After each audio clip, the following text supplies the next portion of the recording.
acompañando en esta reunión.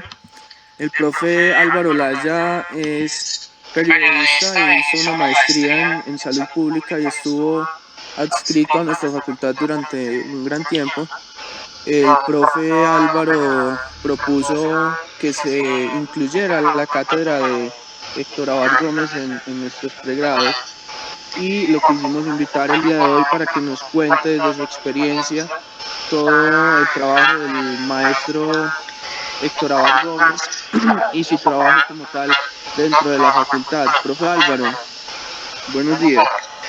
Buenos días, Luis Alberto, compañeros estudiantes de la facultad, quienes durante muchos años, fueron 40, constituyeron una de las razones de ser en mi vida, en la cual fue ser profesor de salud pública, que me siento muy orgulloso. Profesora Sandra, gusto en saludarla, tiempo sin verla. Me encanta. Profe, igualmente, bienvenido. No sabe la alegría que me dio cuando los muchachos me dijeron que dentro del ejercicio que habían propuesto para la exposición lo habían invitado. Bienvenido nuevamente a estos espacios. Qué alegría volverlo a ver. Bueno, me encanta. Estoy muy despegado de la docencia, o sea que hoy me siento totalmente novato. Esto es, digamos, reencauchando un poco esa función. Yo quisiera, más que ponerme a hablar así en una forma de libre discurso, si hay algunas preguntas o una orientación del seminario, y lo digo por esto, porque ustedes tienen una información de contexto que yo medio la miré en la guía del seminario, pero lo que hay en cada uno de ustedes sobre lo que es ese compromiso con la salud pública e integrar la historia, el concepto, la práctica de la salud pública con la vida y el pensamiento y la obra de Héctor Gómez es importante, pero quiero partir también de sus propias experiencias y hablarles un poco de lo que pude trabajar alrededor de Héctor Gómez, que fue de distintas formas, muy poco de contacto directo con él. Cuando yo llegué a la facultad en 1971, como estudiante y después como profesor, ya él no estaba en la Facultad de Salud Pública, él estaba en la Facultad de Medicina, pero el eco de su trabajo y su nombre seguían presentes. Entonces tuve unos contactos con él cuando él era profesor del Departamento de Medicina Preventiva en la Universidad de Antioquia, en la Facultad de Medicina, en el pregrado. Él me invitaba y yo lo acompañaba a sus cursos. Y viéndolo trabajar a él como profesor, yo sentía lo que es ser maestro, porque un profesor joven es un desastre. Un profesor joven, mi papá tenía un dicho cuando estaba niño, de algo que era muy fuerte, por ejemplo, un trago muy fuerte, él decía, ese trago agarra más que policía nuevo. Entonces, yo digo, se resbala más que profesor nuevo, más bien. ¿Sí? Cuando uno empieza en la docencia, la base del conocimiento que uno tiene, que es lo que ha estudiado, su profesión, y lo que se llama, entre comillas, preparar clase, uno cree que es lo más importante. Entonces, gasta toda esa energía en el contenido. Y por eso mi primera clase me demoré 8 días preparándola y a los 40 minutos me acabó el tema, porque uno creía que era el contenido. Y cuando vi trabajar al profe Abad con sus estudiantes, yo vi que era más importante el corazón, no el corazón biológico, esa bomba que bombea sangre, sino el corazón romántico. Es decir, el sentirse vinculado con los estudiantes y entregarles cosas para que ellos con eso crezcan en su conocimiento. Y el tema se vuelve secundario. Es importante también, pero no es lo fundamental, y eso lo aprendí de él. Otro contacto que tuve con él era en las luchas gremiales en la Asociación de Profesores. él fundó la Asociación de Profesores de la Universidad de Antioquia, fue su primer presidente, y en las asambleas de profesores, dentro de muchos profesores activistas, siempre mantenía una posición muy clara en lo que son los principios, la democracia, el valor de la profesión. O sea, era un profesor que no peleaba, entre comillas, por el sindicalismo del salario y las prebendas, que algunos sindicatos son así, no. Él en la asociación, él lo que luchaba era por dignificar el trabajo del profesor y por garantizar las condiciones de que su misión como maestro se puedan cumplir. Eran mucho más que prebendas gremiales, y a la vez era un gran crítico de la administración, es decir, lo que saliera de la rectoría o de los decanos, él estaba presto a ponerlo en cuestionamiento, y si no estaba de acuerdo con un espíritu universitario demócrata y en búsqueda de la vida y la ciencia y el conocimiento, lo criticaba. Y las otras relaciones que tuve con él fueron de tipo político, básicamente en lo que en ese entonces se llamaba la defensa de los presos políticos. Colombia tuvo una época en que tenía presos políticos y fue muy doloroso. En los años 78, por los años 80, cuando el presidente Turbay Ayala, entonces tuvimos que hacer un movimiento demócrata con líderes intelectuales y profesores universitarios para hacer dos cosas.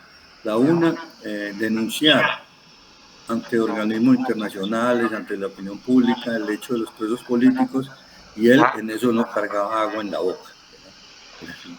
Y la otra, acercarnos a los compañeros presos políticos para que recibieran apoyo, ayuda jurídica y recibieran solidaridad. Y en eso también aprendí mucho, porque era una lucha por el otro. Nunca pedía nada para él, sino que era lo que el otro necesitaba. Esos fueron mis contactos.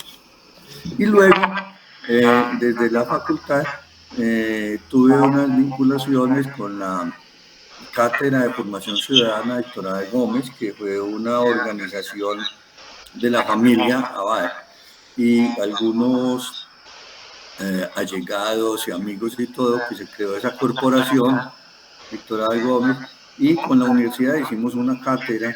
Lamentablemente se acabó, una cátedra en la cual creamos una tribuna de carácter nacional o internacional con grandes personajes para tocar temas que tuviesen que ver con la defensa de los derechos humanos, las libertades, el acceso a la educación, la salud, el bienestar, en fin, todo. Y en esa cátedra yo estuve, hacía parte del comité coordinador, junto con miembros de la familia Abad y otro profesor de la Universidad de Antioquia, que sería bueno que también lo inviten, el doctor Hernán Mira, psiquiatra, que estuvo muy cercano a la cátedra, hasta que la universidad dejó de apoyarlo. Siempre la universidad como institución, llamémosla política, administrativa, es muy cambiante, no es de una política concreta, y hay veces se cruzan intereses, momentos políticos, y la universidad dejó de apoyarlo, pero hubo una época muy interesante. Eso es más y quedaron grabadas, perdone, prof, y esas cátedras quedaron grabadas porque todavía se tiene memoria de ellas.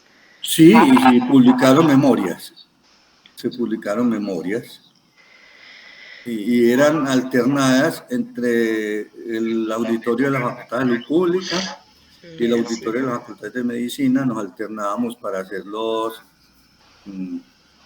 digamos, los receptores o las sedes de las conferencias, y eran de muy buena asistencia y de muy buen nivel académico, porque nos preocupábamos porque los conferencistas llegaran allá, fueran de muy buena calidad y con temas de actualidad política, social, cultural, educativa. Entonces yo participé en esa cátedra también. Ya sí me estoy totalmente desconectado. En el año 2021, empezando el año, le escribí a la Facultad de Salud Pública y a la Vicerrectoría de la Universidad, al doctor Elmer Gaviria, diciéndoles que en diciembre del 2021 se cumplirían 100 años del nacimiento del doctor Héctor A. Gómez, que yo estaba presto a colaborar en lo que la universidad y la facultad dijeran, y no recibí ninguna respuesta. Es más, no sé si lo conmemoraron. Y eso me dio un poco de tristeza, pues probablemente yo no era la persona indicada según ellos y habían otros más indicados, pero tampoco vi que la universidad fuese muy enfática en esa conmemoración del nacimiento. Y me entró una triste reflexión. Esa triste reflexión, esa relación entre la vida y la muerte.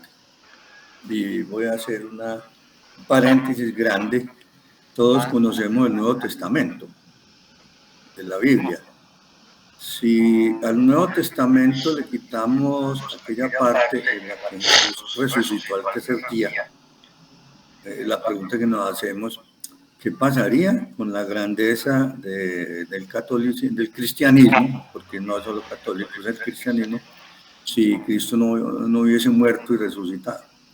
Casi que se caería todo el andamiaje de esa construcción. Y pensando eso en Héctor A. Gómez, y cuando vi que el nacimiento no era como tan importante, el 21 de diciembre de 1921 nació en Jericó, sino que era más importante la fecha de la muerte.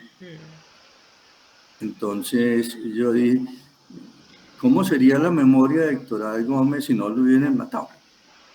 Así como haciendo esa analogía con la Biblia. ¿Se caería el andamiaje? No, porque es que en Abad lo más importante no fue su muerte. Pero estamos un poco sesgados y casi que con el síndrome del mito alrededor de la muerte del libro y la película. O sea, esas tres cosas influyeron en que se mitificara un poco la imagen de Héctor A. Gómez, muy importante porque se volvió un personaje apropiado por toda la población, no solamente por nosotros los saludistas, pero eso disminuyó para nosotros un poco el esfuerzo en mirarlo con una lupa académica, con una lupa de saludistas y con una lupa de políticos. Y en parte es porque hay un sesgo que proviene del hijo de él, quien escribió el libro, que dio cuenta de la película, y es que es razonable esperar que no haya un afecto grande por la Facultad Nacional de Salud Pública Héctor A. Gómez y la Universidad de Antioquia de parte de él, porque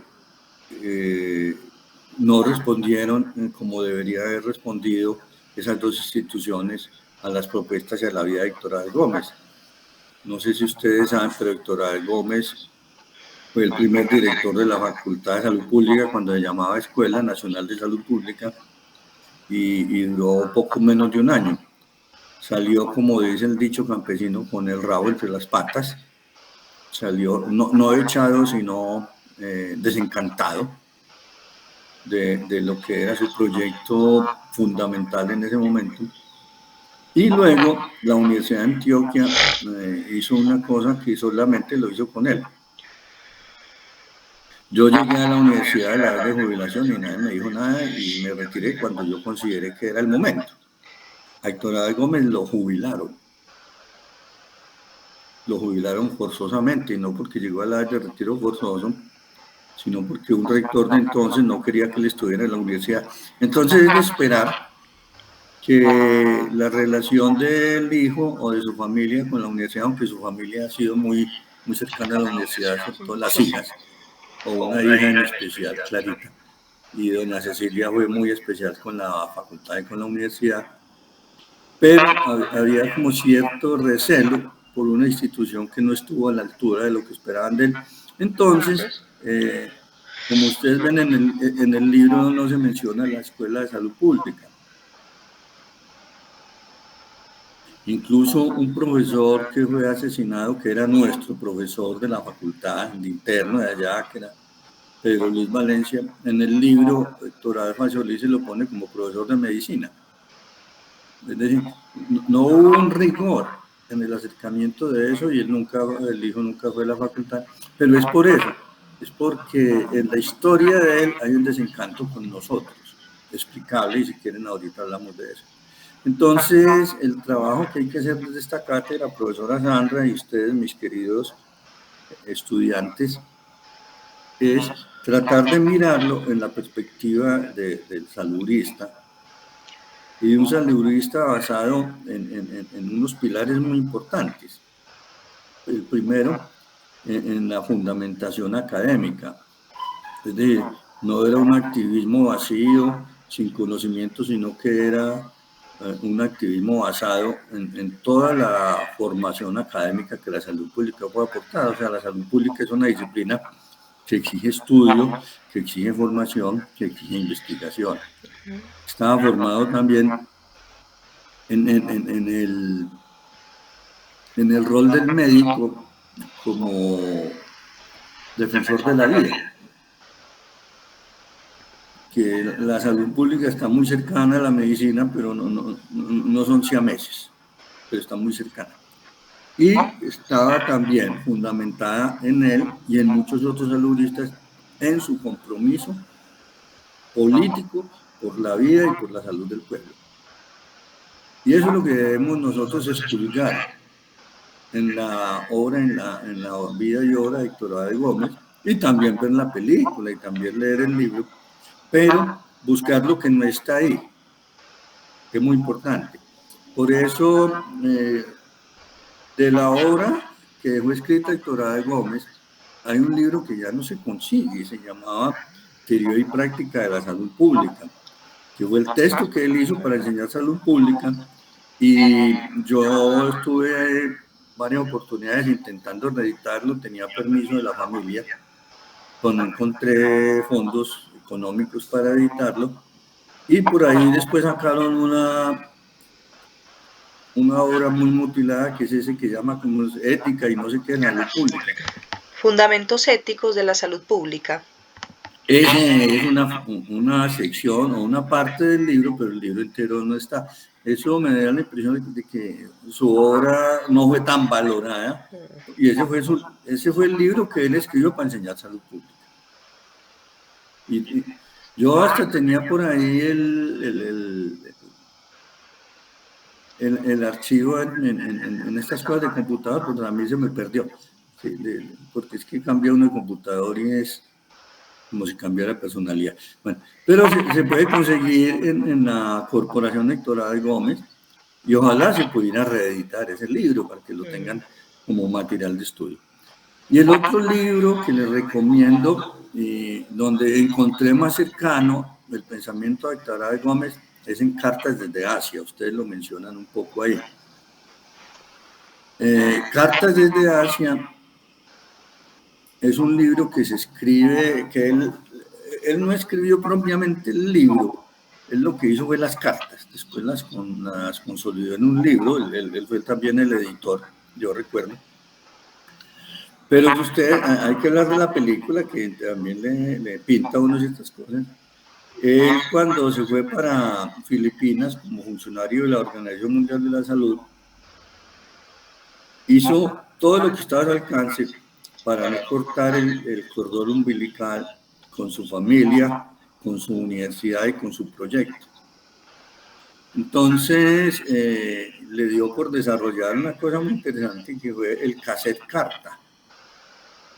Él le mandaba a la familia un cassette, y ahí en la película se ve como todos se reunían a escuchar sus cassettes. Y él escribió muchas cartas, algunas en cassette, algunas a mano, y se las mandaba a las personas. Entonces, cartas desde Asia fueron cartas reales, cartas que él escribía, y hay una carta a un discípulo, hay una carta a un saludista, hay una carta a un profesor, en fin, hay varias cartas. Incluso una muy particular que es carta a un enemigo. Yo tengo una anécdota con ese libro, que resulta que el libro Cartas desde Asia lo editó la Universidad de Antioquia, el libro original. Y yo tenía una amiga que trabajaba en la imprenta de la Universidad de Antioquia y una vez fui a visitarla y el libro estaba apenas a medio cocinar. O sea, no tenía portada, estaba el texto del libro, pero no tenía la portada ni la contraportada. Y me puse a mirarlo y me dijo, si quieres, llévatelo. Entonces yo tengo, no es la primera edición, sino que la preprimera edición de Cartas desde Asia, y compré una cartulina, con un folder, le hice la pasta, lo organicé, y por ahí al mes me encontré con el doctor Abad y nos tomamos un café, y le dije, doctor, yo le tengo una pregunta. Me lo conté, a ver, ¿quién es su enemigo? Y se quedó mirándome como, ¿estás loco o qué? Y ¿de qué estás hablando? Y yo, del enemigo de la carta del libro. ¿Y usted por qué conoce el libro y no ha leído? O sea que yo hice trampa. Entonces me tocó confesarle que era lo que había pasado. Y no, yo el libro lo leí hace 20 días. A mí me lo regalaron en la imprenta, más no tiene pasta ni nada. Bueno, le conté. Entonces me contó quién era el enemigo y a nadie más le contó. Y yo tengo que decirles a ustedes, porque el enemigo que está en esa carta fue alguien que fue director de la Escuela de Salud Pública 2 veces, un saludista muy destacado, y el nombre es Guillermo Restrepo Chavarriaga. No sé si Sandra lo ha oído mencionar, el profe Restrepo, que en este momento está muy bien y sigue activo saludista en la Universidad del Bosque en Bogotá. Entonces, ese concepto de enemigo, ahí comprendí yo por qué Héctor A. Gómez se fue de la facultad, se fue de la escuela. Y es que Guillermo, esos son dos pesos pesados de la salud pública, Guillermo Restrepo de un lado y Héctor A. Gómez del otro. Y Guillermo Restrepo encarnó en la facultad un concepto de un salubrista fundamentado en el poder de la autoridad, en la institucionalidad, y él era un experto en gestión de servicios de salud, y él tenía un concepto de lo que debería ser el Ministerio de la Salud Pública y lo que debería ser la facultad y lo que deberían hacer los saludistas. Un concepto muy válido. Incluso él escribió un libro sobre la historia de la salud pública en compañía del profesor Agustín Villa. Ese libro debe estar por allá en los archivos también, dentro de la historia. Y él hace su historia de la salud pública, pero esa concepción de Guillermo Restrepo, que era muy poderoso, no cuadró con la concepción que tenía Héctor A. Gómez de la salud pública. Para Héctor A. Gómez, la salud pública no era un poder que emanara desde arriba, fundamentado en la autoridad institucional, siguiendo los lineamientos de la Organización Mundial de la Salud, del Ministerio de Salud. No era el hecho de formar cuadros directivos muy importantes, unos buenos cuadros directivos, pero para Héctor A. Gómez la salud pública era en la gente, en el pueblo. No se podía hacer una salud pública sin el pueblo. Entonces, para él la salud pública era algo mucho más comunitario que institucional. Y él, cuando se creó la salud pública, eso es lo que él quería hacer.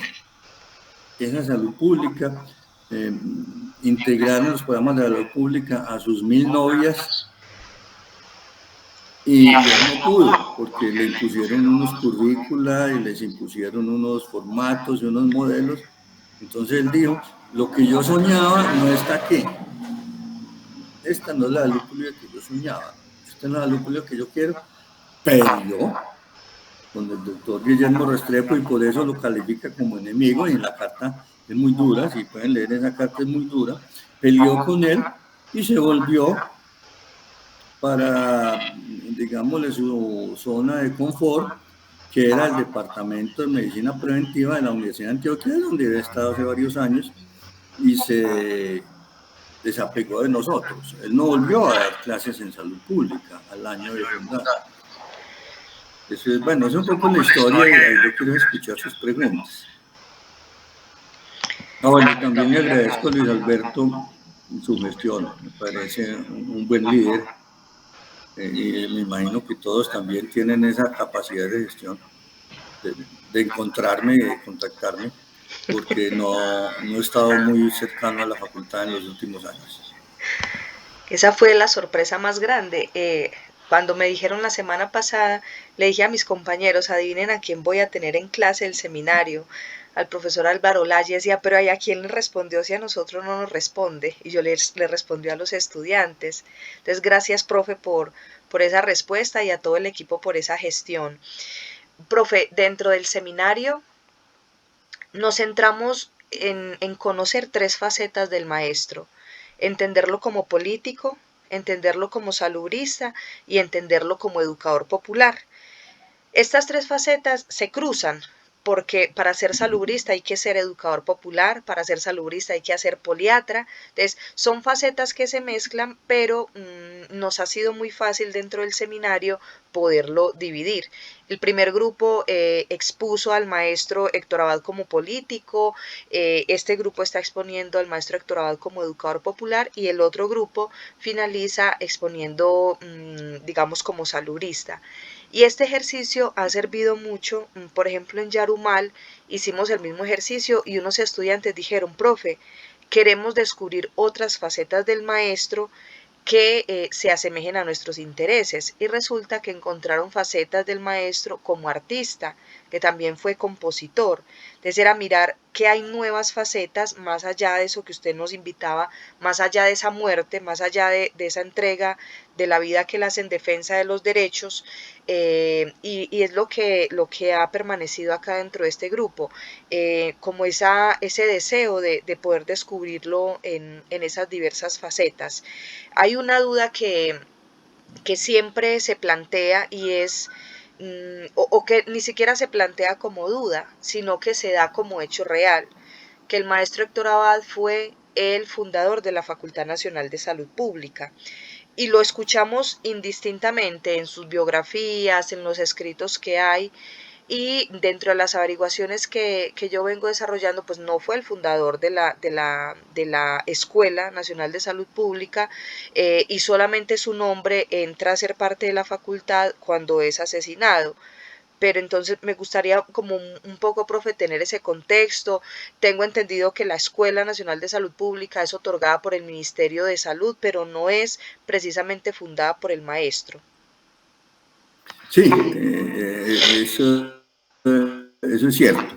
A ver, en la década de los 60, y en el libro Por la Salud del Pueblo hay un contexto muy bueno de lo que son los años 60 en el mundo. Y yo creo que estos jóvenes ya pues no tienen esa concepción que sí vivimos nosotros, pero una década totalmente explosiva en todo. Y en parte lo más determinante de la época de los 60 fue ese boom revolucionario que hubo en América Latina orientado por la Revolución Cubana.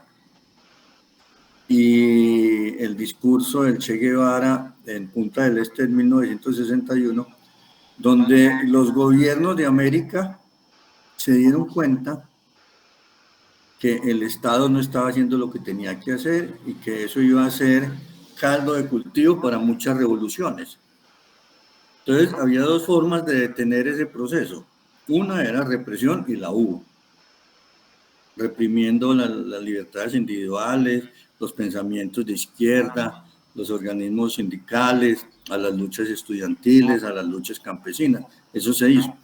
Pero la otra vertiente también fue cambiar el Estado, que el Estado se preocupara más por la gente.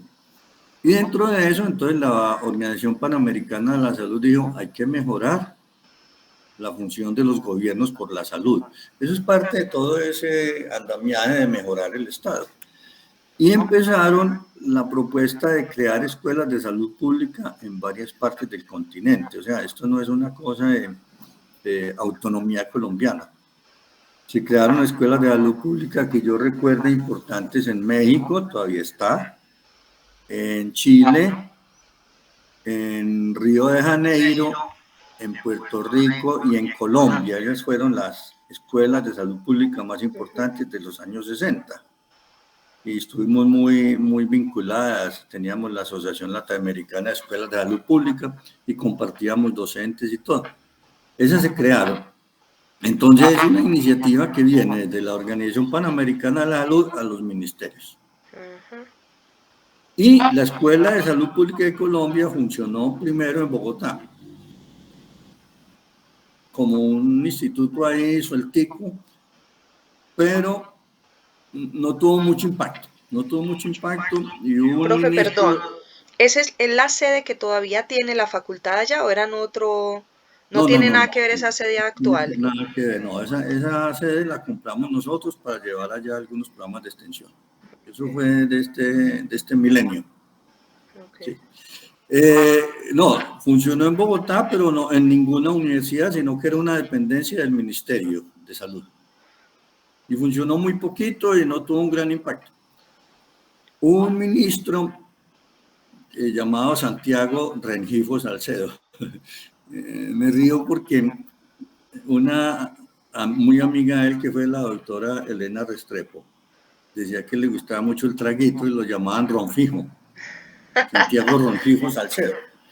Era un gran salubrista de la Universidad del Valle y él era el ministro de Salud. Entonces, él no quería la salud pública, la Escuela de Salud Pública en Bogotá, por dos cosas. Primero, porque le faltaba sustancia académica. Era un institutico ahí, pues, como sin el respaldo de un gran proyecto de universidad. Y segundo, porque los funcionarios del ministerio eran los mismos profesores de la Escuela de Salud Pública y empezaron a faltar a sus obligaciones en el ministerio por piratear como profesores. Bueno, entonces digo, no, esto hay que sacarlo de aquí. Siendo él del Valle y profesor de la Universidad del Valle, no la puso en Cali, que hubiera sido lo correcto. Recuerden que todo el mundo rasca para adentro. Y escogió a la Universidad de Antioquia por una razón muy importante, por el trabajo de Víctor A. Gómez. Entonces, profesora Sandra y amigos, no, él no fue el fundador, Pero sí la él fue la inspiración. razón por la cual la Escuela de Salud Pública se ubicó en la Universidad de Antioquia. Y él se sintió como un niño con juguete nuevo para él. Fue un logro grandísimo. Incluso la primera sede en la Escuela de Salud Pública fue un salón en el primer piso de la Facultad de Medicina, y ahí hicieron los primeros cursos. Y después compraron ese lote donde está hoy la Facultad de la Ciudad, que era el Colegio San Carlos, que ahorita queda para allá por la 80. Y ahí funcionó la Escuela de Salud Pública. Pero de ahí, ya después, yo siempre digo, desencantó. Él no renunció a la salud pública, él se desencantó. Porque lo que enseñaba no era lo que él quería enseñar. Y hablando de su faceta como educador, creo que su gran experiencia como educador para destacar en el mundo fue el de las 1000 novias. No sé si ustedes conocen la historia de las 1000 novias. No. Así la llamaba él. Él organizó, antes de que creara la Escuela de Salud Pública, organizó un programa que se llamaban Promotoras Rurales de Salud. Ya. Mucho antes de que lo creara el Ministerio de Salud o de que lo pensara la OPS. O sea, en ese punto él fue el pionero continental. Él fue el primero que pensó que era más importante entregarle acciones de salud al pueblo. Bueno, no voy a decir más, que era tan importante entregarle acciones de salud al pueblo como entregarle a los médicos y a los dirigentes. Entonces organizó en Santo Domingo, Antioquia y en Medellín un programa de promotoras rurales de salud. Y eran niñas, jovencitas, campesinas, de extracción popular, que les enseñaban vigilancia epidemiológica, control prenatal, nutrición, saneamiento básico, en fin, bases importantes de gran impacto en salud pública para que en su vereda fueran las líderes de salud. Él las quería tanto, logró capacitar 1000, que él por allá alguna vez vio un artículo que dijo, tengo 1000 novias. Ah, ya. Porque es que él se enamoró del programa y todo ese amor lo reflejó ahí. Y unos 5 o 6 años después, ese fue un programa bandera de la Organización Panamericana de la Salud y del Ministerio de Salud, pero eso lo creó él. ¿Lo sacó de dónde? De su mirada hacia dónde enfocar las acciones de salud. Ese yo creo que es uno de los primeros, o un fundamento de lo que es la educación para la salud, y él fue el educador. Otro aspecto del maestro como educador es esa frase que ya se volvió muy conocida, que está, creo que es en la carta a un docente, a un colega. No me acuerdo exactamente cuál de las cartas, porque el libro no lo tengo aquí, donde dice que se necesita madurez y conocimiento para ser un profesor, un maestro. Que antes de eso debería prohibírsele a la gente enseñar. Yo creo que sí, porque los errores que cometimos siendo maestros nuevos fueron muchos, pero ese era un concepto de él, es decir, para ser educador, para ser maestro, porque él fue maestro, y ahorita les hablo, muchachos, de la diferencia entre maestro, profesor y docente. Para ser maestro se necesita mucha madurez y mucho conocimiento, porque es que en Colombia la palabra maestro la deterioramos mucho, cuando, como en el libro de Fernando González, en el libro Maestro de Escuela, le decíamos maestro el que enseñaba en una pizarra a los niños en primaria, y lo único que hacía era transmitir el alfabeto, la suma, la resta y la multiplicación, y pegarles con una regla cuando no aprendían. No, el ser maestro quiere decir asumir la educación como una vocación de vida y comprometerse con el discípulo. El maestro no tiene alumnos, el maestro tiene discípulos, porque el maestro tiende a que la persona que está educando lo supere, y por eso la educación progresa. Si ustedes, los estudiantes, no superan a estos profesores, sobre todo este viejito, el mundo de la ciencia, la tecnología, del conocimiento, nunca van a crecer. Porque ustedes van a recibir de la fuente de nosotros y nosotros nos vamos desgastando. ¿Y dónde crece el conocimiento, la ciencia, la tecnología? Crece en ustedes, que reciben de los maestros, beben de otras fuentes, hacen sus posgrados, sus doctorados y nos superan a nosotros. Él era un maestro, él estaba convencido de eso. O sea, él nunca se daba ínfulas de que tenía mucho conocimiento. Porque incluso él hizo una maestría en Estados Unidos en salud pública. Aquí no había posgrados en salud pública, entonces él lo hizo en Estados Unidos. Porque no sé si leyeron lo comentivo que les mandé, él era un burgués. Él tenía todas las posibilidades para desarrollar su formación académica, podía estudiar, podía hacer posgrados, porque tenía recursos económicos y era de buena familia, ¿sí? Él no se la luchó, pues, como le ha tocado a mucha otra gente, bueno. Pero él se formó en salud pública, pero las clases de él nunca tendrían ínfulas de conocimiento. Nunca fue pedante con el conocimiento, sino que lo convertía en un conocimiento sencillo al alcance de la gente. Incluso los estudiantes de medicina, a los que les gustaba la neurocirugía, o a los que les gustaba la ortopedia, pues todas esas especializaciones netamente clínicas, no les gustaban las clases de Abel Gómez, porque los distraían del libro de neuroanatomía o de los últimos June, pero los estudiantes que tenían en la medicina ese compromiso que nos dice la profesora Sandra, político y humanístico, encontraban en él muy buena orientación. Ustedes mencionan a la profesora Nora Adriana, que fue discípula de él, por eso no le digo alumna. Y allá en la facultad, ¿quién más quedaría de la época de ser discípulos de ellos? Creo que no quedan muchos. Ellos convirtieron la salud pública en una vocación, aprendieron de él y lo asumieron. Entonces, para eso vale la diferencia entre alumno y discípulo. Ustedes saben que en latín luz se dice lumen, por eso la palabra iluminar o luminaria. Y el prefijo a significa sin, que no tiene. Entonces, un alumno, ¿qué es lo que no tiene? No tiene luz. Hubo un concepto educativo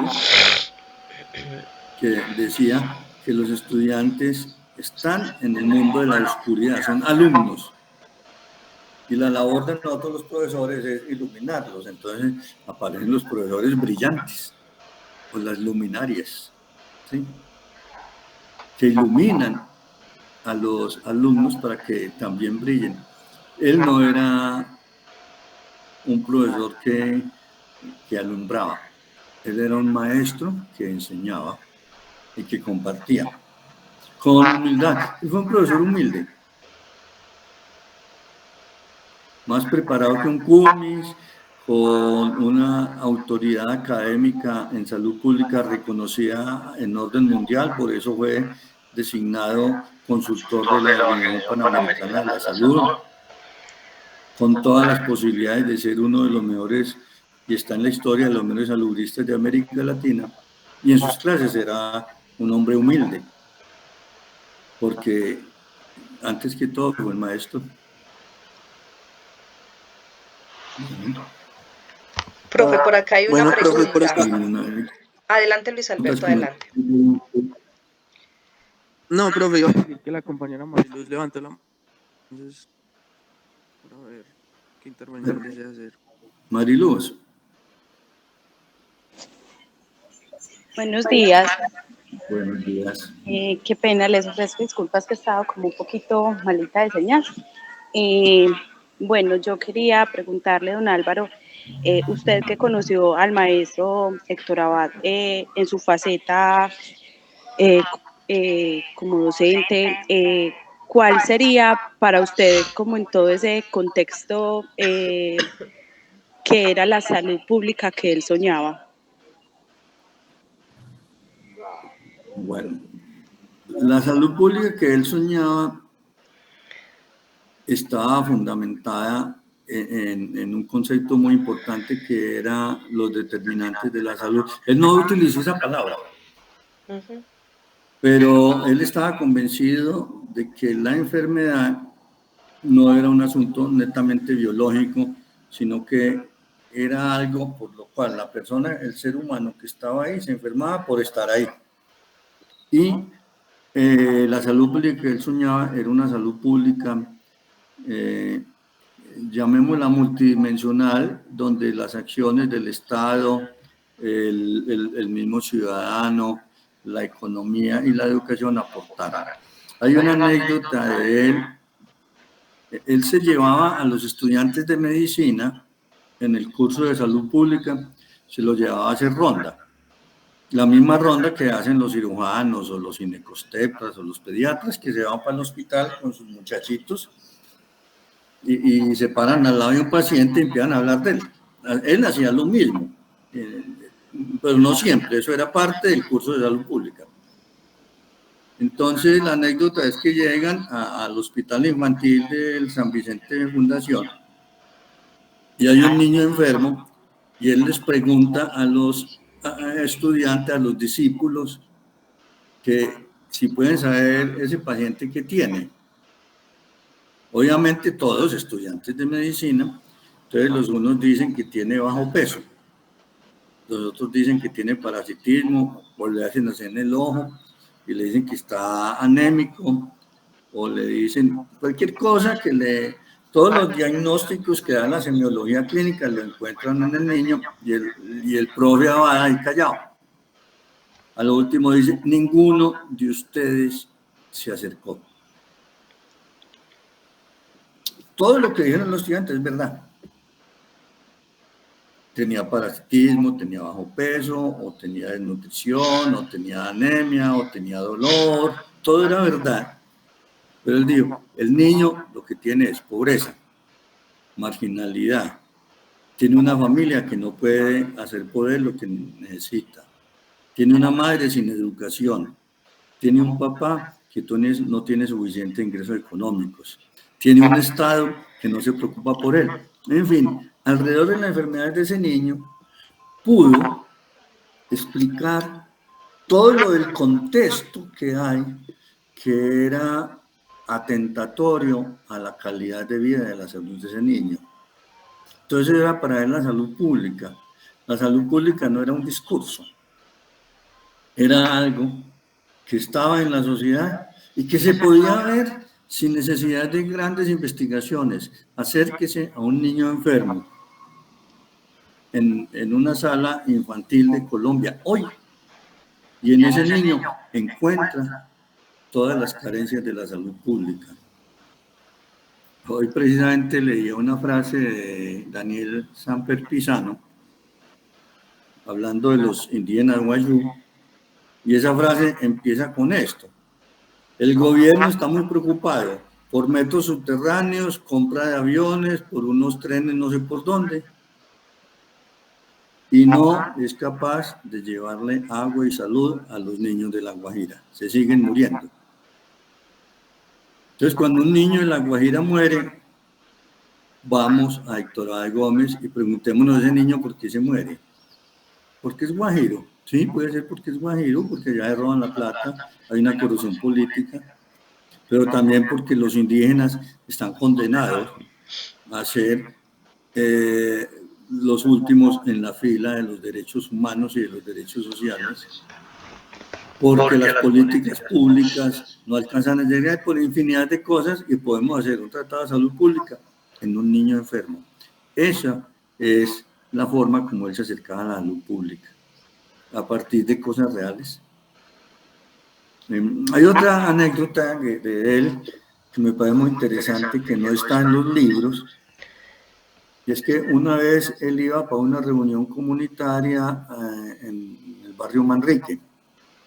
Él iba en su carrito y subiendo por ahí, en una de las épocas, aquí no podemos hablar de la violencia porque eso es casi cotidiano, pero de mayor agresión a los jóvenes, pasaba, y en una calle él observó que había un joven que lo habían asesinado.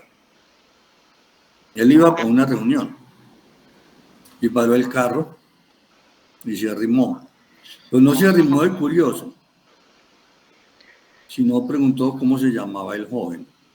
Preguntó si tenía mamá y si tenía novia. Y se quedó haciendo lo posible para que la familia y la mamá llegaran pronto, para que recibiera, él ya estaba muerto, pero para que recibiera la familia el apoyo que necesitaran.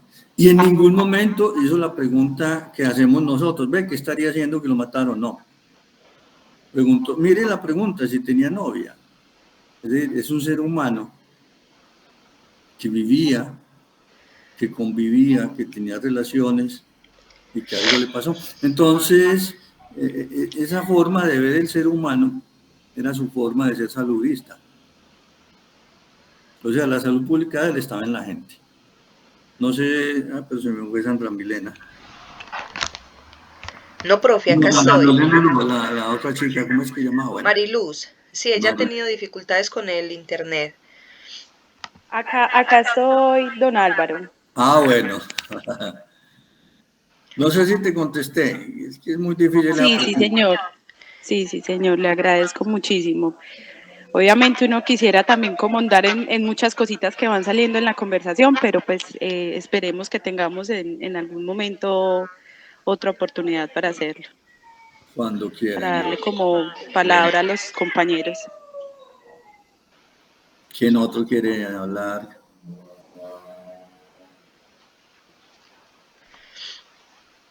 Profe, una pregunta. ¿Cuál cree usted que es la mejor manera de honrar y preservar ese pensamiento del maestro Héctor Abad? A ver, yo creo que preguntas difíciles, yo creo que van a ser fáciles. Me van a rajar en este examen. Bueno, yo creo que la coherencia, no perder de vista el fin de la salud pública que es el ser humano. Entender siempre que cualquier acción que hagamos por el bienestar de la población, siguiendo lineamientos de la salud pública, sin salirnos de todo ese marco teórico, metodológico, pero que siempre mantenga ese norte, que lo importante, y sobre todo ustedes que son de gerencia de sistemas de información en salud, que lo importante no son los indicadores son importantes, pero lo fundamental es el ser humano. Y eso nos puede ayudar. Que detrás de cada persona, ser humano, hay una historia de vida y esa historia de vida cuenta. Que a veces se nos olvida, se nos vuelven unos números en las estadísticas. Yo creo que la salud pública enfocada ya le estamos haciendo un homenaje al doctor Héctor A. Gómez. No solamente hablar de él, no solamente poner el nombre de la facultad, no solamente un busto de bronce, sino seguir el camino de él. Y yo sé que nosotros no somos capaces de ser como él fue.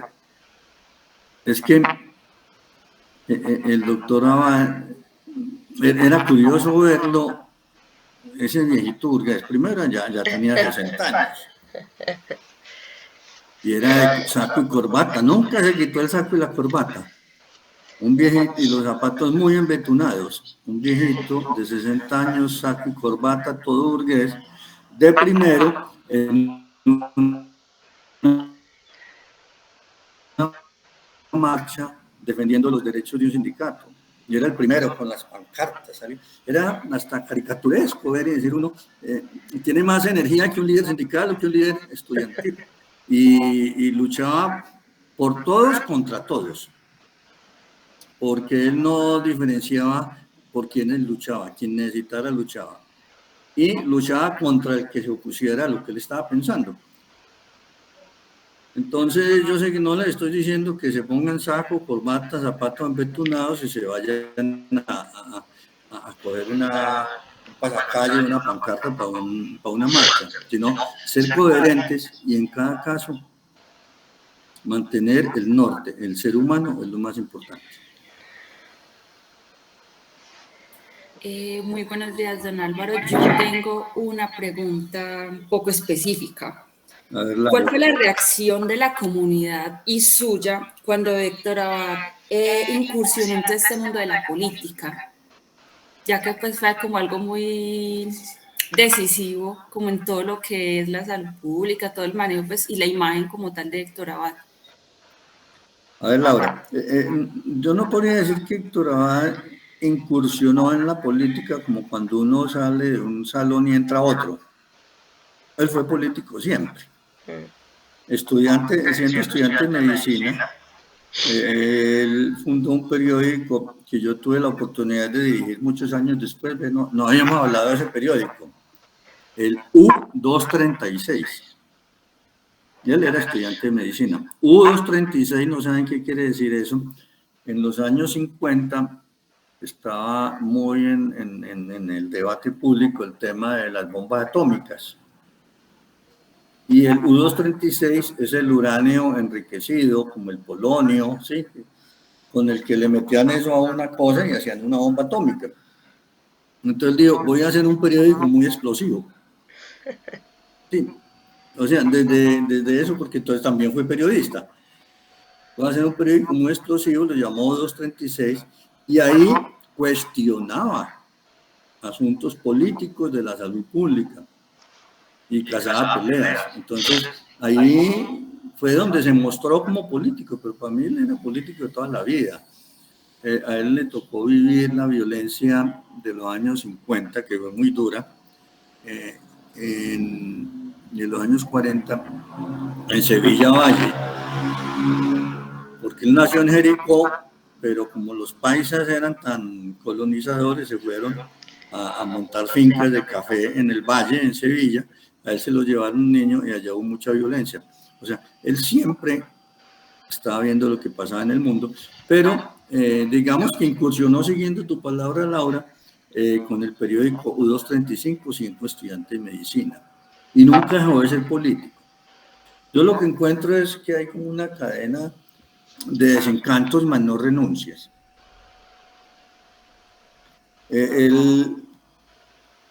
Como muchos jóvenes que se presentan a medicina, van convencidos de que desde la medicina pueden hacer mucho por el pueblo y pueden solucionar los problemas de salud. Pero cuando usted llega a ejercer la medicina y encuentra que usted tiene los instrumentos que le da la ciencia para curar la enfermedad, pero como ese niño que él mostraba en el hospital infantil, ahí la medicina tiene muy poco que hacer porque el problema está en otra parte. Entonces Héctor Ada Gómez, con su visión política y con su norte hacia el pueblo, se desencantó de la medicina. Pero siguió siendo médico. No renunció, sino que se desencantó. Dijo, por aquí no es. Y buscó en la salud pública.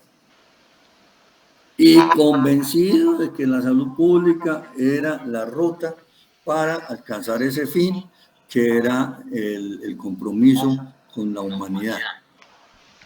Y en la salud pública se desencantó, porque la salud pública tampoco puede hacer todo. Y peleó con la Escuela de Salud Pública y volvió. Entonces fue otra renuncia. Y después siguió trabajando en lo que es las luchas populares. Entonces fue un gran defensor de los derechos humanos. Donde había una huelga de obreros y campesinos, allá estaba, apoyándolos y todo. No se encantó, pero lo encontró insuficiente. Y a lo último, en la última parte de su vida, decidió que todo eso se podría integrar en un trabajo político y empezó su búsqueda de la alcaldía de Medellín, a la cual no pudo llegar. Pero él siempre fue político, poliatra, decía él, ¿sí? Y él habla también, no sé si ustedes escucharon la palabra del mesoísmo,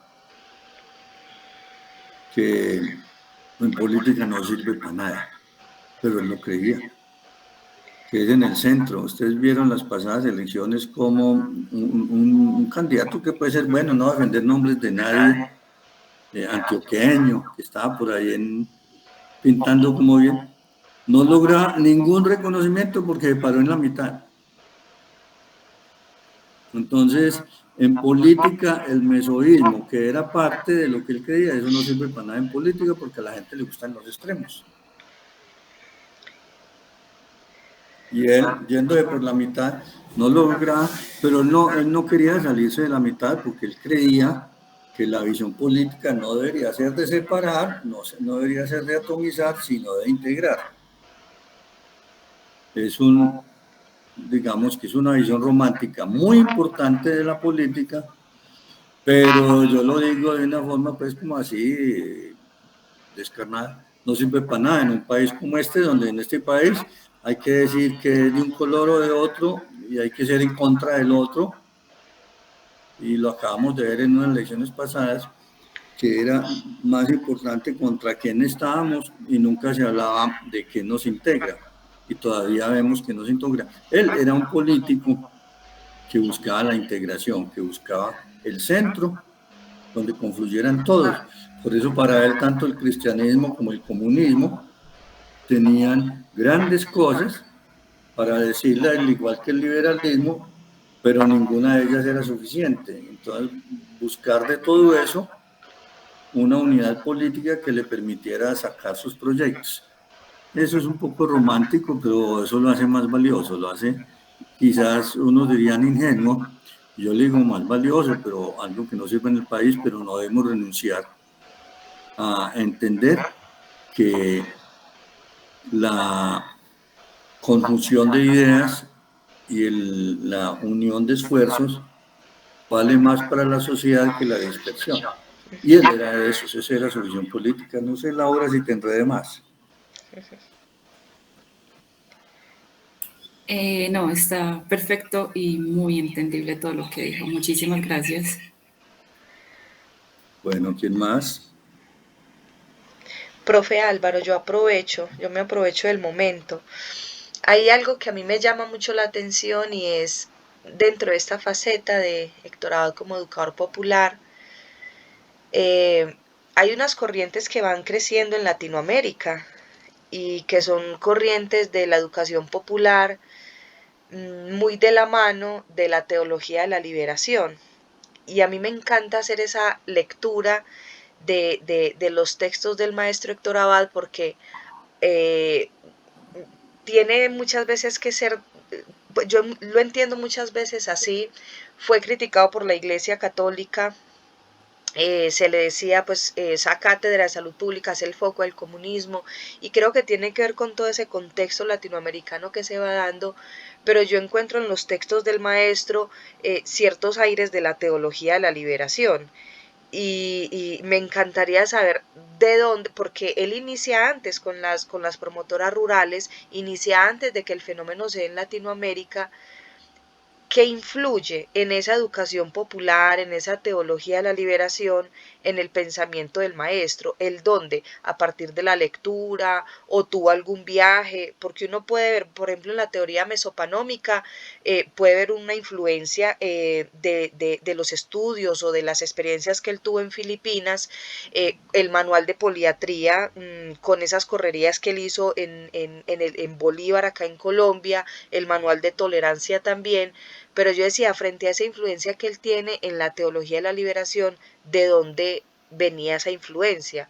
¿De alguna correría o simplemente a partir de la lectura? Bueno, no puedo decirlo expresamente cuál fue el conducto, sino más bien el momento. Es decir, hace rato mencionaba los años 60. Y la Iglesia Católica, en particular, en los años 60 fue muy sacudida.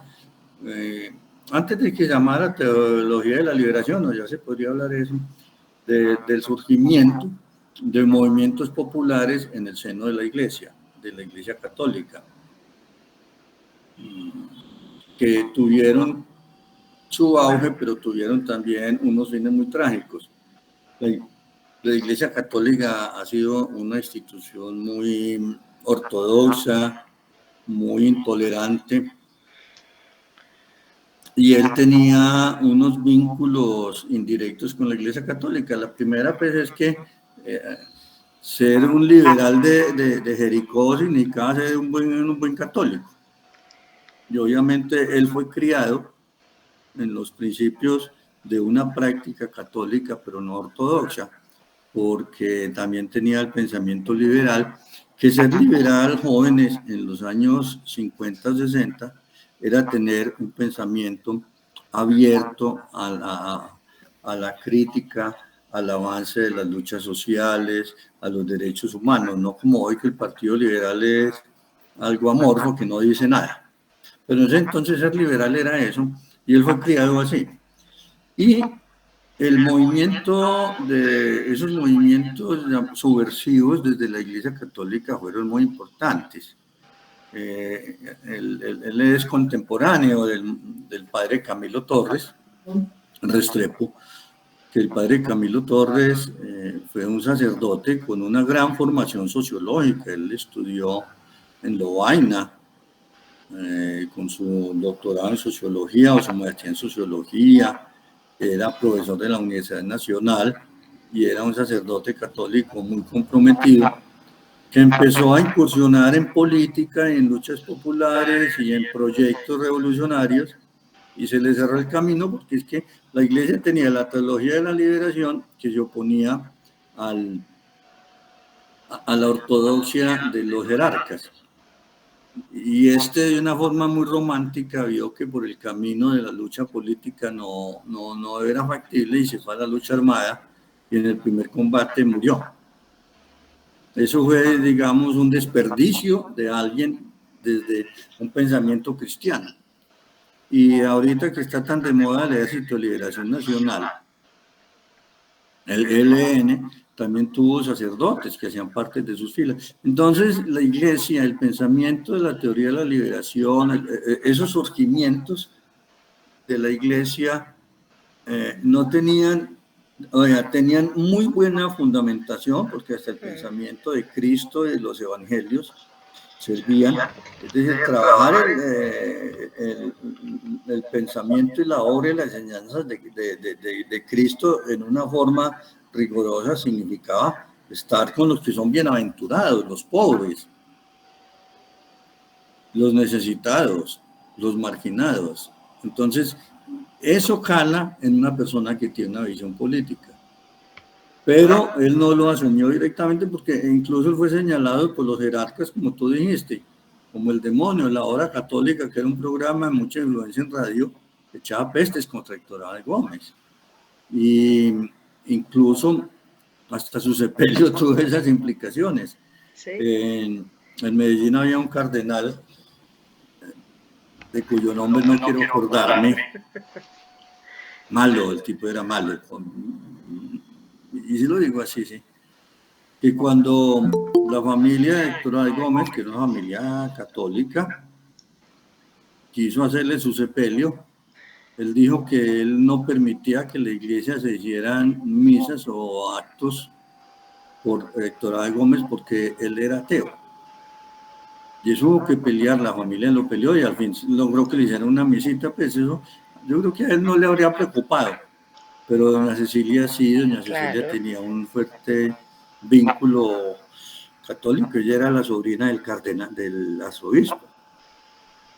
Cuando doctora Gómez la conoció, ella era la sobrina del arzobispo, ahí donde quedaba el centro comercial Villanueva, ahí vivió doña Cecilia, y él iba a visitarla cuando era la novia allá, ella fue criada por el tío, entonces tenía una gran fuerza católica, y él estuvo vinculado con cosas de la iglesia, pero yo no conozco que haya sido un compromiso. De todas formas hubo personas muy importantes. Recuerdo también a Monseñor Gerardo Valencia Cano, que fue el obispo de Buenaventura. También de Santo Domingo, Antioquia. Sí, y a Monseñor Henry Cámara en Brasil. Monseñor Henry Cámara era el obispo de Recife, una de las zonas más pobres de Brasil, y estaba comprometido con la teología de la liberación, y son contemporáneos a él. Monseñor Henry Cámara tenía una frase que me gustó mucho. Decía, cuando yo le doy comida a un pobre, me dicen que soy un buen cristiano, pero cuando yo pregunto por qué no tiene comida, me dicen que soy comunista. Sí, eso era de hasta dónde llegue el compromiso. Yo creo que él sí tuvo influencias, pero en el medio, en el contexto, ¿sí? Hasta que llegó un señor como Juan Pablo II y acabó con todo eso, con un discurso pues totalmente desenfocado de la iglesia y acabó con la teología de la liberación.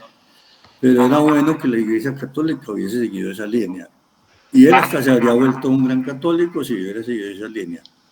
Porque él no siguiera la iglesia ortodoxa, la iglesia que solucionaba sus compromisos no cumplidos con el pueblo. Lo que mandaba Jesús no lo cumplían y lo solucionaban con la caridad. Y resultaba que el problema no es caridad, sino justicia social. Y en eso coincidían con él.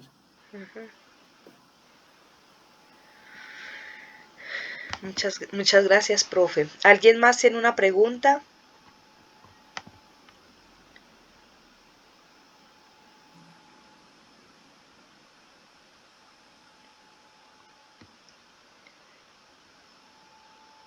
A ver.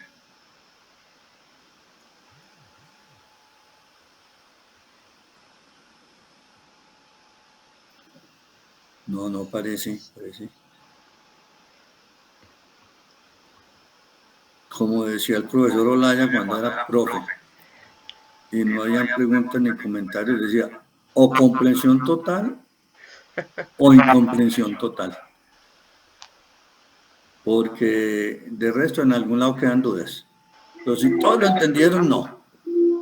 Erika. Profe, buenos días. Buenos Buenos días. días. La verdad ha sido tan entretenida como su conversación, profe, que surgen muchas, pero uno como que no se organiza para plantear una pregunta, pero ha sido súper entretenida.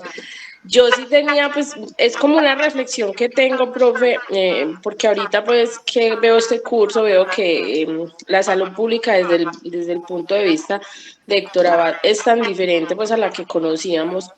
En mi caso, profe, por ejemplo, yo soy técnica profesional en salud pública del SENA y nunca, ni siquiera se escuchó el nombre de Héctor Abad.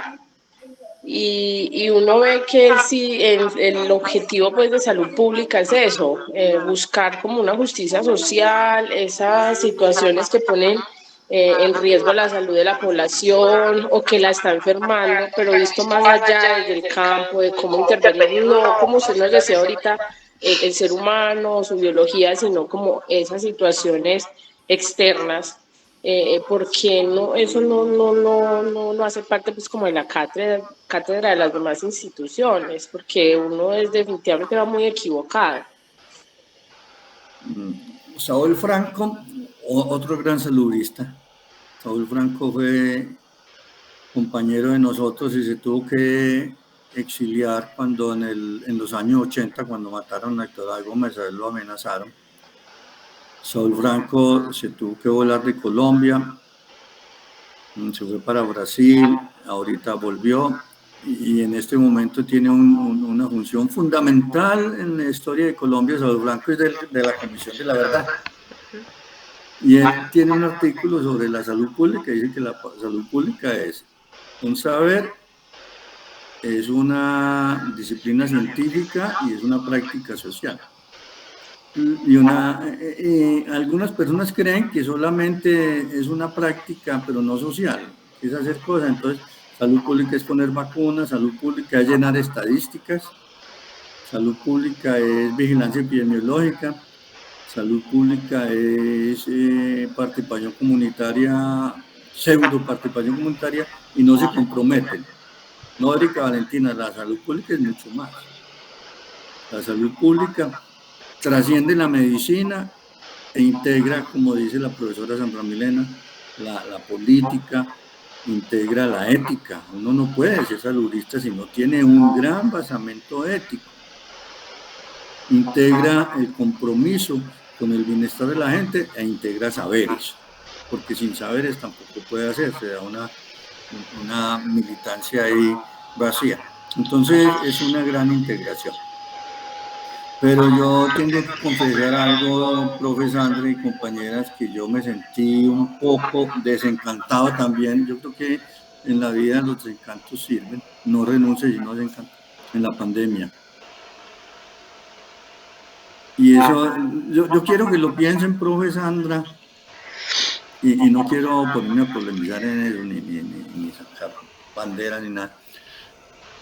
Pero la salud pública que se estaba enseñando, al menos a los 2000, cuando yo me fui en la facultad, era una salud pública muy cargada de discurso político, pero muy desprovista de soluciones o de aportes. Y en la pandemia, yo me desencanté de la salud pública, porque con la salud pública que nos enseñaron de la historia, de los conceptos filosóficos, de los debates internacionales de salud pública, yo no habría podido solucionar ningún caso de la pandemia.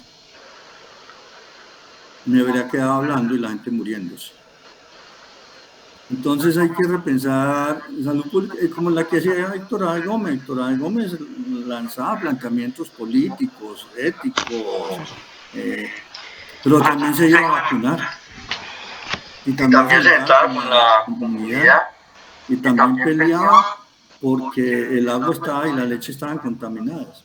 Es decir, hay que llegar a una salud pública que además del fundamento teórico, por eso te digo que es de encanto con no renuncia, también sea capaz de hacer cosas, porque no sé si eso lo han reflexionado en la facultad, si el solo discurso era suficiente o que pudo haber hecho ese discurso en la pandemia. Yo creo que nada.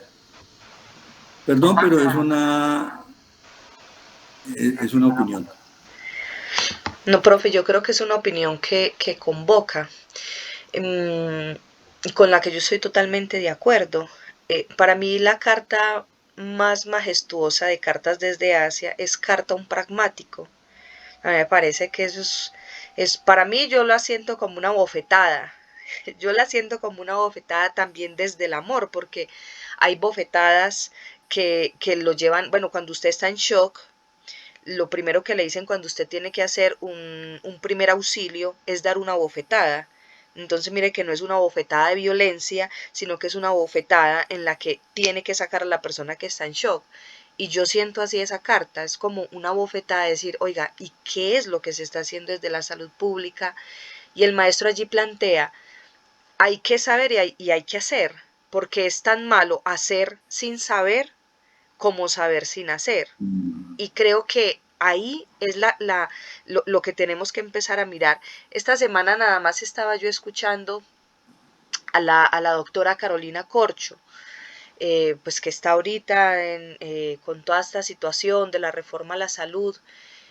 Yo a la doctora Corcho la conocí también en su militancia dentro de la salud como derecho, y la escuchaba yo en el discurso y yo decía, es que es muy difícil concretar el discurso, profe, ser coherente con el discurso es una de las complejidades más grandes. Yo creo que no tanto por el sujeto, sino por la realidad misma tan amplia que hay por transformar. Pero ahí siempre yo siento ese llamado, que ahorita los estudiantes, nosotros estamos en clases de las 6 de la mañana y ellos empezaron el proceso enseñándonos algunos textos y la profesora Esperanza Cherry precisamente retomaba las palabras del maestro Héctor Abad que él decía, citando también otro proverbio, y es en medio de la oscuridad al menos encender una luz. Pero yo creo que no podemos seguir criticando desde el discurso la oscuridad sin encender aunque sea una pequeña luz. Y hemos caído, la facultad ha caído mucho en ese discurso que se tienen muchas claridades, pero a la hora de la verdad, ¿qué es lo que se va a hacer? Y ese es uno de los ejemplos del maestro Héctor Abad. Hay que saber haciendo y hay que hacer sabiendo. Y para mí ahí es donde está, en clases anteriores trabajé con ellos la teoría mesopanómica.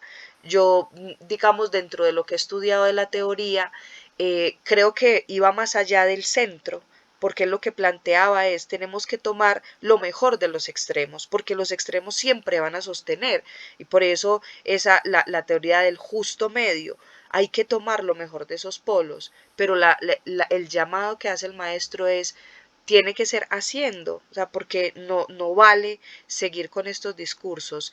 Entonces, profe, yo creo que hay nuevas generaciones que son estos muchachos, permitirles a ellos desarrollar creativamente nuevas posibilidades. Yo vivo feliz con los cursos que acompaño porque cuando al estudiante se le permite hacer, profe, salen con unas cosas impresionantes. Ahorita tenemos un voluntariado que surge, los mismos estudiantes, ellos empezaron a trabajar, hicieron una recolecta para ir a unas instituciones educativas y es poder pensar en eso. Alimentamos el saber pero haciendo. Y la frase que nos convoca es, en teoría todo es práctica. O sea, en teoría todo es práctica y es ese llamado. El maestro tenía ese justo medio de la sabiduría, pero del estar haciendo. Y que yo coincido con usted, profe, que la facultad se ha quedado en esos discursos, pero ahí está la convocatoria que usted nos hace y que se les hace constantemente a los estudiantes a superar esa parte del discurso solamente. Sí, muy bien. Por acá en el chat tenemos una pregunta. Mariluz Pérez dice, Lo que hacemos como salubristas en formación es escuchar esos aportes tan valiosos y formando un criterio individual para aportar en esa constante construcción social. Y le da gracias a usted, profe. Y hace una pregunta. ¿Cuál sería para usted esa concepción de salud pública y cómo considera que es el modo de intervenir o de trabajar por ella en el contexto colombiano?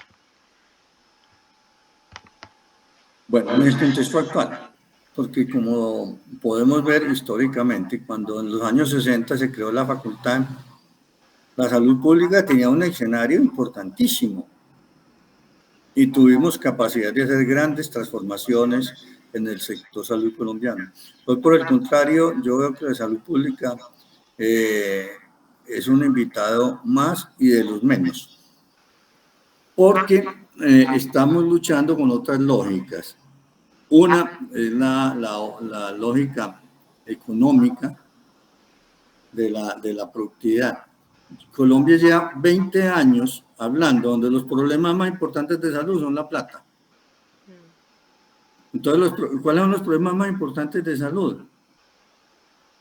Yo creo que la inequidad, la falta de acceso, el sufrimiento de la gente, el dolor, pero eso no se habla cuando se hace el análisis del sector salud. Entonces la salud pública tiene que volver a posicionarse como el defensor de aquello que debe ser lo fundamental de la salud, y la plata, muy importante, debe ser un medio para lograr eso, pero no al contrario. Entonces por eso se niegan derechos, porque no son rentables.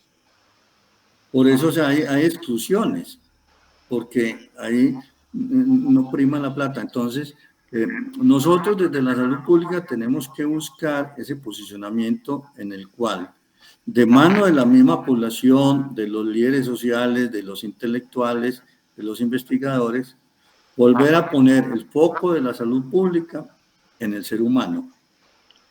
Y cuáles son los problemas más importantes de salud y cómo solucionarlos. Yo no he leído lo de la propuesta de reforma, parece que todavía no es muy transparente acceder a ella, pero si el foco no se pone en eso, seguimos creyendo que el problema de salud en Colombia es plata. Entonces, la plata es uno de los problemas de la salud, pero ese no es el problema de la salud en Colombia. El problema de la salud está en los niños, que nos hablaba hoy también el Samper Pizano, que se mueren en La Guajira. Está en las personas que no tienen posibilidades de atender sus asuntos de sufrimiento y dolor. Está en la calidad de vida, en la accesibilidad y en la equidad. Entonces, hacia allá debemos reenfocar la salud pública. La salud pública ha estado ahí siempre, pero pareciera que a los líderes políticos eso no les interesa. Es decir, nuestra voz perdió eco. Y no es culpa solo de nosotros, no es que la salud pública quedó atrás, no, la dejaron atrás, perdió eco, hay que volver a retomarlo. Perdió eco porque entraron otros actores. Fue más importante los laboratorios farmacéuticos, la tecnología médica. A mí me da tristeza que sigan muriendo niños de hambre, mientras a mí en el último año me han hecho dos, ¿cómo se llaman? Resonancias, que estoy seguro de que no necesito. Resonancias magnéticas, ni siquiera sé qué es eso, es como un imán que suena, yo no sé esa palabra tan complicada. Estoy seguro que no la necesito y que cuestan mucho más. Apoyados por la tecnología médica, estamos apoyados por la economía de la salud, estamos apoyados por la institucionalidad, y los verdaderos beneficiarios de un sistema de salud se van opacando. Están ahí, obviamente sí necesitan pacientes, porque si no hay pacientes no hay servicios, si no hay servicios no facturan. Pero no, la población se está volviendo en un instrumento que dinamiza el sistema, pero no el fin. La salud pública debería enfocarse allá, creo yo. Pero me siento muy romántico.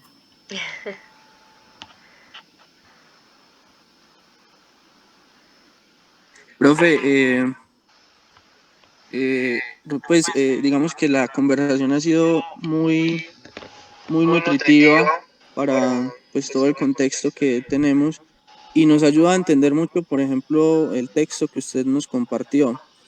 Eso lo estuvimos hablando hace un rato a partir de unas citas y, por ejemplo, se facilita entender, por ejemplo, cuando usted menciona que el doctor Héctor Abad no siguió el camino fácil, renunció a la placidez y seguridad que brinda la práctica médica y la académica formal. Y, y es muy llevados a esas condiciones que usted dice, verlo a él de corbata y saco en un barrio preguntándole a las personas qué les pasa, qué tienen, analizando sus condiciones y viendo cómo los podía ayudar. Pasar del ser al qué hacer y hacerlo justamente. Y entender ese concepto de enfermedad no solo desde el análisis clínico, sino desde el análisis social y su contexto.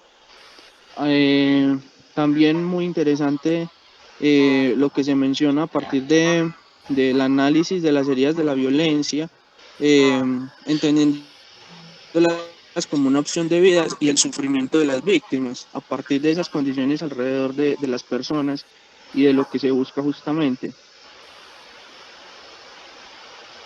Sí, estoy 100% de acuerdo contigo, pero es que debemos volver, dar un paso atrás y volver a esos puntos. Reflexionar lo que dice la profesora Sandra, cómo lo estamos haciendo, sin renunciar a lo que sabemos, a dar un paso más en el hacer. Eso es un punto difícil, es tan fácil decirlo y sobre todo desde aquí, desde la tranquilidad de un aislamiento que uno mismo se construye, pero en la práctica social se vuelve un poco difícil. Difícil por todos modos, porque los obstáculos no solamente están en el sistema, en los enemigos, los que uno llaman los déspotas que pueden estar por ahí alrededor de nosotros, sino en la misma población. Mi señora, en la última, ella es profesional y en los últimos años, ella es enfermera, estuvo en un programa que se llamaba, ¿cómo era? Salud en el hogar, algo así, no me acuerdo, del municipio de Medellín, donde le tocaba ir a los barrios de condiciones de vida más deteriorados a buscar la forma de integrarlos al sistema de salud, de integrarlos como seres sujetos de derecho a la salud, de hacer educación para la salud, de canalizarles interconsultas, de buscar solucionarles algo, y la misma población es reacia.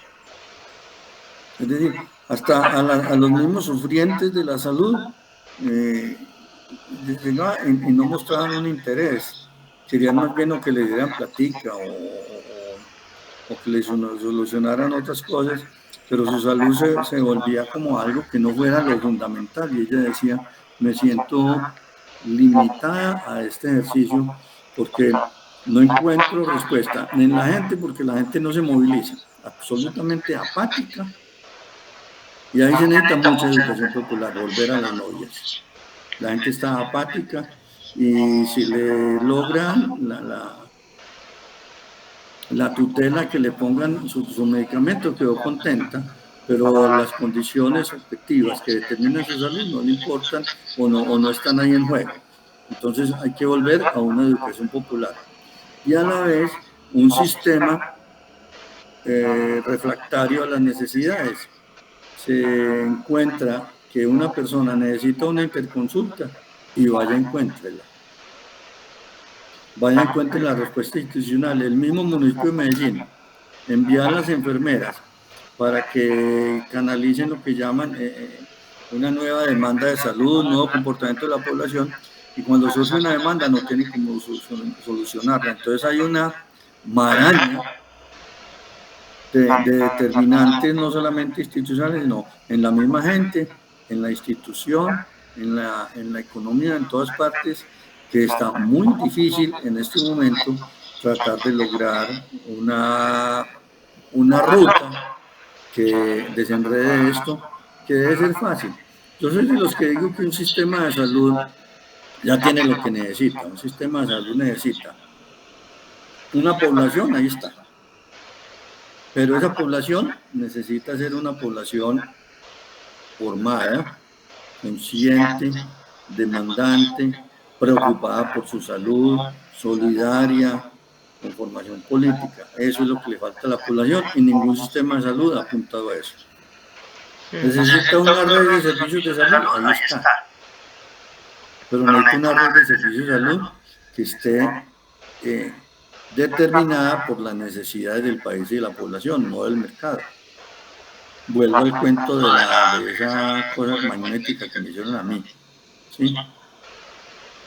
Aquí todas las EPS, hay una cantidad de tomógrafos y de tecnología alta que si lo miráramos no se necesita. Con la mitad de ellos se atiende la población. Pero no hay camas en pediatría, no hay camas en obstetricia, no hay medicamentos básicos. Entonces, una red de servicios que de verdad esté hecha para lo que es para los ciudadanos de la gente. Necesita un organismo rector que dirija el sistema de salud, que eso es el Ministerio y la Secretaría de Salud, ahí están. Necesita unos recursos financieros, ahí están, mucho más de los que habían hace 30 años, porque en verdad la salud, el problema no es que le falte plata, el problema es que la usan mal. Entonces tenemos todos los 4 ingredientes para un buen sistema de salud que todos los países del mundo los tienen. Y aquí hemos fracasado. Y yo creo que hemos fracasado porque nos olvidamos de la salud pública, porque nos olvidamos de lo fundamental, porque no tenemos orientadores o críticos como el Torá de Gómez. Y eso lo tenemos que hacer en la Facultad de Salud Pública. Seguro que nadie más lo va a hacer. Nadie más se va a preocupar por esos hechos. Y tenemos que bajarle un poquitico el volumen a la economía de la salud. No que desaparezca, pero lo fundamental es la luz. Así es. Bueno.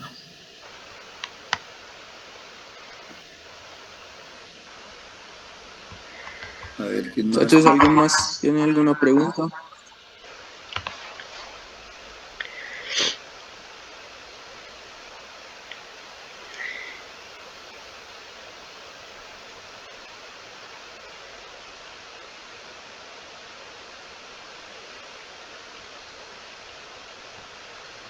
Bueno, muchas gracias. Me hicieron sentir bien volver a pensar la salud pública, decir cosas desde esa tribuna que me permite decirlas. Y quisiera saber si en algo impacté en lo que es la visión de ustedes sobre la salud pública, porque yo como profesor siempre mantenía un principio. Después de cada clase uno tiene que salir mejor como entró. Yo no sé si hice algo para eso. Don Álvaro, claro que sí. En lo personal fue un tiempo de mucha calidad, de aprendizaje, de hacer reubicar mis pensamientos. Fue como un pequeño sacudón y te agradezco mucho por eso. Muchas gracias por hablar desde la voz de la experiencia. Muchas gracias. Gracias, Brigitte. ¿Brigitte? Sí.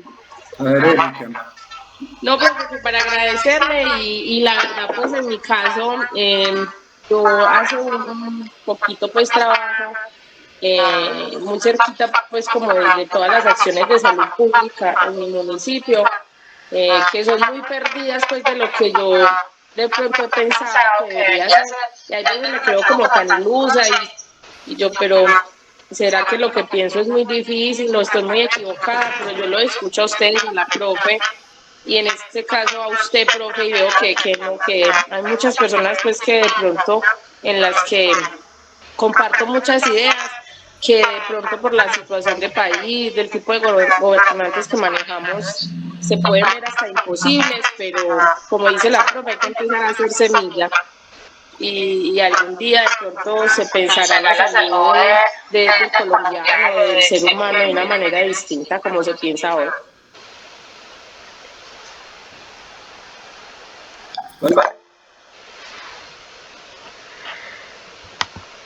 Adelante, Estefanía. ¿Qué municipio?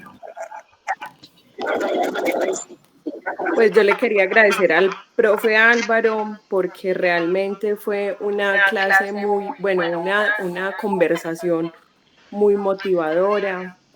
Creo que me pasa lo mismo que la compañera porque tengo cierto acercamiento con personas que están en lo social, en el área de la salud. Y a veces hablar con esas personas desmotiva, porque uno está, está estudiando esta carrera y uno tiene ciertas ilusiones, pero, pero uno piensa que realmente va a ser difícil llevar a cabo como todos esos ideales, esos sueños de querer hacer del mundo o de este país algo mejor. Pero la idea es eso, crear semilla.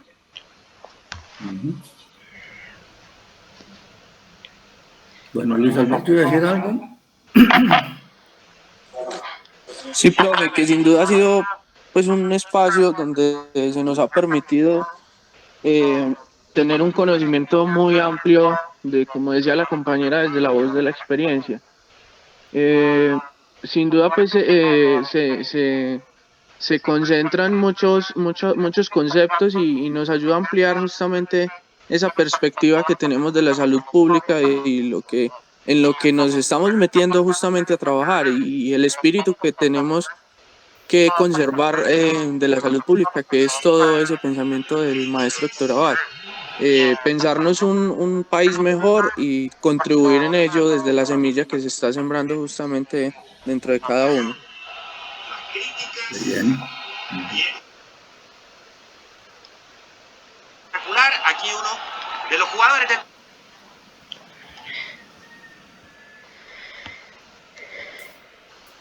Bueno, profe Sandra. Profe, no, para mí, bueno, por acá Vanessa levantó la mano. Adelante, Vanessa. Buenos días, profesor. Para Días. agradecerle, eso fue un espacio muy enriquecedor. En este curso queremos conocer a Héctor Abad, pero por medio de su voz se logró más que profundizar en eso, sino que también pudimos encontrar una motivación para seguir trabajando por ese concepto de salud pública que él nos dejó y que debemos seguir preservando. Muchísimas gracias. Bueno, Vanessa, muy bien. No, maestro Álvaro Laya, siempre que he tenido conversaciones con usted, salgo diferente. Cumple usted con el objetivo de ser maestro, de salir diferente, con esperanza. Yo siempre he dicho que la desesperanza es el alimento de toda guerra. Y cuando uno puede tener la posibilidad de hablar con usted, siempre sale enriquecido a nivel de esperanza, de cualquier tema que uno hable. Me encontré con usted para hablar de salud mental y salí convencida de lo que hay que hacer en salud mental. Y sigue siendo usted una inspiración para nosotros en la facultad, aunque a veces usted no reconozca esas semillas que dejó sembradas porque administrativamente no le escribe, porque usted le escribe al vicerrector, al decano, pero muy seguramente si nos escribe a nosotros que no somos los de chaleco y los de cachaco, vamos a estar muy felices de poderlo escuchar. Entonces, seguirle haciendo esa invitación, profe, que nos siga compartiendo y llenando de esperanza, y agradecer a los estudiantes por esta iniciativa de convocarlo, porque quedamos también todos llenos de esperanza, con esa mochila llena de esperanza.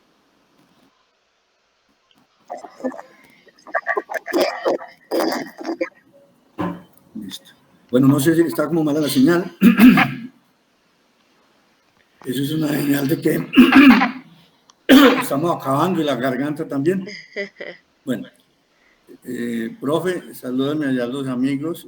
Y de verdad, no me estoy escondiendo, no, sino que estoy como, digamos, en un nicho de vida dedicado a la cultura, a mi familia, a mí mismo, que me distancia un poco de la salud pública, pero no es nada afectivo, negativo, sino que tuve que hacer eso para que la jubilación no fuera tan dolorosa. Nuevamente, gracias. A todos. Bueno. Claro que sí, maestro. Muchísimas gracias. No se vayan a desconectar, muchachos, que tenemos otra actividad con Luisa. antes de finalizar la clase. Maestro, muchas gracias y nuevamente, no, solamente palabras de gratitud para con usted en todos los sentidos de la salud pública y Bueno, como profe, persona también. Muchas gracias, maestro. muy bien, bueno, hasta Hasta luego. luego. Muchas gracias, profe.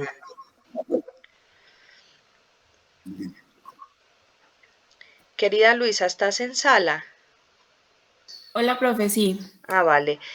Muchachos, a los que hicieron la exposición del maestro Héctor Abad como